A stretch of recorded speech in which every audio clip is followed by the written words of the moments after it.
তেল দিয়ে দিলাম, একটু গোটা জিরে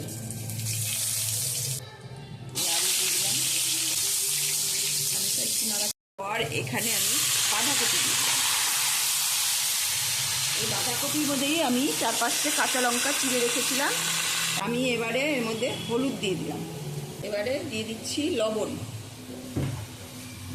এরপরে সামান্য নাড়াচাড়া করে আমি এই যে থালাটা দিয়ে আমি ঢেকে দিলাম। একবার আমি এরকম ঢাকনাটা তুলে একটু নেড়ে চেড়ে দেবো যাতে নিচে লেগে না ধরে। ঢাকনাটা তুললাম, তুলে আবার একটু নাড়াচাড়া করে দিলাম। মা কি রান্না করছো? বাঁধাকপির ঘন্ট। কি ভালো গন্ধ বেরিয়েছে। এই এর মধ্যে তো আর একটা জিনিস এখনো দেওয়াই হয়নি। দেখো আমি এই যে মটরশুঁটিগুলো দিয়ে দিচ্ছি। মটরশুঁটিগুলো যদি আমি আগে দিয়ে দিতাম তাহলে একদম গলে যেত, খাওয়ার সময় একদম খুঁজেই পেতে না। আর এই যে এখন দিচ্ছি, মটরশুঁটিগুলো সেদ্ধও হয়ে যাবে, আবার তুমি খেতেও পারবা গোটা গোটা। এই যে এবার একটু নাড়াচাড়া করে দিচ্ছি, মটরশুঁটিটা ভালো সেদ্ধ হয়ে যাবে।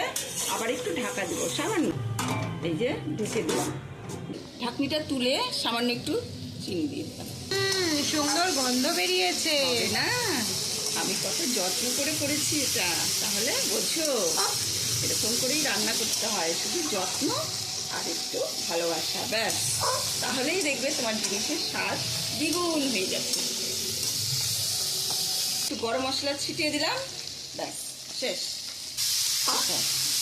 এবার আমি গ্যাস অফ করে দিলাম, ব্যাস।